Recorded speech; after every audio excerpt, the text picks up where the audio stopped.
নমস্কার বন্ধুরা, home style cooking চ্যানেলে সকলকে স্বাগত জানাই। আজকে আমি তোমাদের জিরার পোলাও রান্না করা দেখাবো। প্রথমে কড়াইতে সাদা তেল দিয়ে তেল গরম হয়ে আসলে গোটা জিরা ও সর্ষে ফোড়ন দিতে হবে।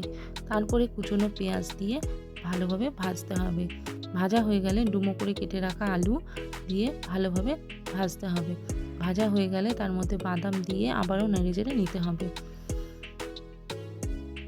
তার মধ্যে কাঁচা লঙ্কা কুচি দিয়ে আবারও নাড়তে হবে।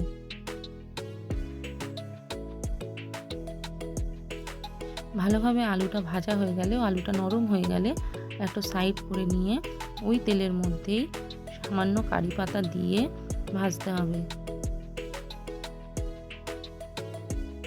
কারি পাতাটা যখন দেখবে ভাজা হয়ে গেছে, তার মধ্যে আবার আলুগুলো দিয়ে মিশিয়ে নিতে হবে।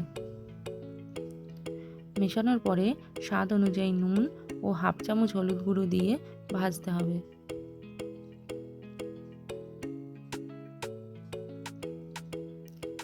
এই রেসিপিটা করার জন্য অবশ্যই চিড়াটাকে কিন্তু মোটা চিড়া নিতে হবে, পাতলা চিড়া নিলে কিন্তু হবে না।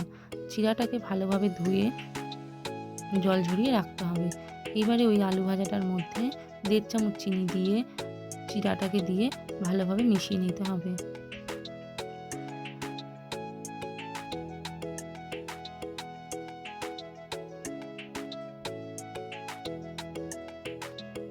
ভালোভাবে মেশানো হয়ে গেলেই চিড়ার পোলাও করা রেডি।